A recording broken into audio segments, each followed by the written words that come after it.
Hi everyone, hope you are doing well from wherever you're watching this channel, depending on your time zone. Now, we have been talking about how William Samoei Ruto is using this 2022 general election to scheme on how to silence Musalia Mudavadi politically ahead of 2027 and 2032. Now, yesterday at night, the Lurambe Member of Parliament, Bishop Titus Khamala, who was former ANC chairman Kakamega County, has come out to reveal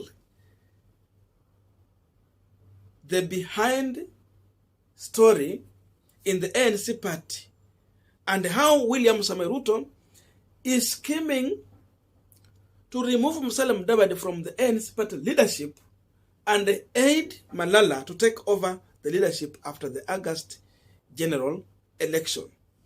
According to Khamala, Malala is a schemer. And using his own words, he's saying that he is a one man who will never want to be with Senator Cleophas Malala in the same vehicle. Anasema yeye hawezi kaa kwa gari moja na waende safari na Malala. Because Malala is a schemer. In the next minute, you might not know what he's planning against you. And the bishop was clear. He was not talking about Kakamega governor race. He's not talking about that. He was simply talking about the leadership of ANC party. I just want you to listen to him very careful, and after that, we are going to continue with this conversation. No, let me tell you something. Sitaki kuingilia masuala ya ugavana hata kidogo. Kwa sababu nishakueleza niko kwa ODM and I'm tied to ODM candidates. Lakini Cleophas Malala anaona mbali sana. Na yeye na Musalia Mudavadi wao ndio walifanya hiyo merging ya kuingia kwa William. Na yeye kuna kitu yenye yeye ameangalia mbele. Siwezi kusema ni nini na siwezi kujua. Lakini when you are also dealing na Cleophas Malala, you are not just dealing with an ordinary politician. You are dealing with a schemer. Ukidili na Malala, a schemer. Unadili na schemer. A schemer. He schemes. Unaweza kuwa umekaa na unafikiri uko na kitu na so siwezi ingilia na siwezi. Lakini Malala ni schemer. You have to be very careful. Mnaweza kuwa mko kwa nyumba moja ama kwa gari mnatembea. No, all of a sudden unapata tires zimekaa chini. Because he's a schemer. Who schemes for tomorrow? Anaona kesho. Who schemes for tomorrow? I will not be surprised if he becomes the party leader. I would be surprised kusikia Malala ndio party leader. Why is he? I will not be surprised. Really? I will not be surprised. That's not a man I would want to be within the same vehicle. Kwa Kiswahili, huyo si mtu ambaye unaweza kutaka kuwa naye kwa gari moja. He's a schemer. Yeah. He schemes. Not a joke. Na uwezi muendea na one hand. Uwezi ukadea Malala na I'm not talking about governor. Mimi naongea about politics. Za ANC. Aongea kuhusu governor, unazungumzia ANC. So,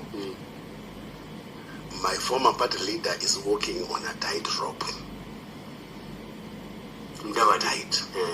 Very tight rope. I cannot predict what tomorrow will bring. But nimesema, Mungu akitupatia uhai, wacha turudi around 11. Hapa turudi hapa. I really want you to invite me around because maybe 10 nitakuwa nimechoka na siasa. Invite me around 11 to fanye post-mortem. Now we are continuing with the final discussion, but just a quick request. You might be watching this channel, but you're not yet subscribed, so my humble request, please consider subscribing so that another time, once we release a video like this one, you will always get notified. Again, to all our channel subscribers and anyone who comment, I must say thank you so much for your recognition and support. Again, I'm requesting you to give this video a thumbs up so that YouTube can recommend our videos to more viewers. Back to our discussion. Now, you have heard Bishop Titus Khamala on Nyota TV. He was a member of parliament elected on ANC ticket. A man who was fighting for Musalia Mudavadi to be on ballot. According to Titus Khamala, the plan they had in ANC party was that Musalia Mudavadi should go on ballot. But behind their mind, they knew that Mudavadi is not going on ballot to win the election. Their plan was that Mudavadi should be on ballot so that he can attract more people elected on ANC ticket, just to attract numbers in ANC ticket. I know even some of the senior political analysts were having that in mind. That's what they were saying, that Musalia Mudavadi in 2022 is going to focus on building ANC party. That was the exact plan in the ANC. So the issue was build the party and, if possible, cause a runoff. Even if you're not causing a runoff, but just make sure at least you are getting 20 and above members of parliament. Then at least 3 governors, 3 senators. Become a parliamentary party, and after that, definitely ahead of 2027, 2032, Mudavadi was going to be a big thing. And if that was not working, the lowest Mudavadi could have gone was just to remain with Raila Amolo Odinga. Then from there, Raila could just graciously give the power to Musalia Mudavadi. He could have helped him. As simple as that. Because every time we have seen Raila Odinga, when he gets to work with Mudavadi, actually he has had a soft spot for Musalia Mudavadi. It is only that Mudavadi who is running away from Raila Amolo Odinga. So, the bishop has explained here, and you can check very careful on how ANC party has been subdued all the way from Sabatia. Ruto is sponsoring a strong candidate against the ANC candidates. The last time Ruto was in Vihiga County, but I exposed here how Ruto is supporting former governor of Vihiga, Akaranga. Ruto is supporting Reverend Akaranga, yet he cheats to be working with the ANC candidate running for the governor, Honorable Alfred Agoi. You saw how the situation was hostile for Agoi in Vihiga, where Ruto attended the event at Sabatia, somewhere there, at Uhuru grounds. Look at Sloya in Sabatia. The bishop has explained the reason why Ruto is not withdrawing his candidate there and why he is supporting Reverend Akaranga.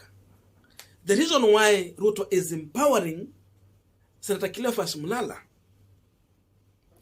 If you look at Malala, he's the face of ANC in Kakamega. And Malala just grabbed the ANC chairman position in Kakamega County. He just took it by himself. No one gave him, no one voted for him. And look on how Ruto is using him to lead the campaign in Western. So if it happens that Mudavadi cannot have enough numbers after this election, he end up having like 7 or 6 members of parliament, you lack a governor, you lack an MCA. Then tell me at the end of the day, which party is he going to lead? Remember, the same Malala, to go together with Godfrey Osoti, they were being used to oust Musalia Mudavadi from ANC leadership. The only thing that favored Musalia Mudavadi still was being supported by the government. So Uhuru came in through his men to defend Mudavadi. But as we are talking now, what happened in Ford Kenya party could have been repeated in ANC party. So why Malala was against Musalia Mudavadi, then he came in later. Ruto has filled strong candidates everywhere so that he will make ANC party to be a weak party within Western. Then after that, You engineer, you empower someone like Malala to become the party leader there. Give him enough resources. Then when Mudavadi is subdued, he can move elsewhere. The same way he was removed from UDF. For those who remember, 2013. Hiyo ndio chama alikuwa amesimama nayo. Ilienda wapi? Mtu mwenye alikimbia na hiyo chama ni member of parliament huyu wa Mumias East, member of parliament, Ben Washali.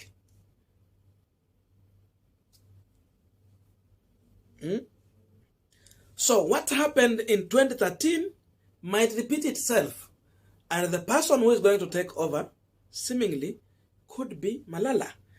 And the bishop has explained there very clear how Malala lured Musalia Mudavadi into William Samoei Ruto trap. The two organized ANC merging with the UDA party without even informing other members. ANC ilikuwa na wabunge 13. Lakini watu wawili wanapanga vile itajiunga na Ruto bila kueleza wenzao. Tell me how possible was it going to be? That's why it was easy for these other guys to walk out and join ODM party. So look at that. So ANC is going to remain a shell, then they will hand the shell to Malala. From there, Malala will be given resources to build the party. So that now, in return, is going to support William Ruto in 2027, 2032. Ruto is not focusing in 2022 general election. What Ruto is looking into is to make UDA party to be a big thing. A big thing. In preparation for 2027 and 2032. Ruto knew that Mudavadi, if he's going to stay around Raila Odinga, is going to be the biggest threat to him. So what do? You call your biggest threat, your enemy, close to you, and then look for a way to finish him. That's exactly what William Ruto is doing for Musalia Mudavadi. The bishop has also gone further to reveal another prophecy on the painful tears of Jaramogi Oginga Odinga and how this year is going to be a fulfillment of all the problems the people of Nyanza region have gone through and the unity of the Luo Kikuyu nation. According to the bishop, this year is the year to end the pain and to open a new beginning when Raila Odinga will become the president. We will need another time to analyze this, maybe tomorrow, because I'm running out of time. So don't miss our analysis tomorrow. See you in our next video, but let us meet in the comment section.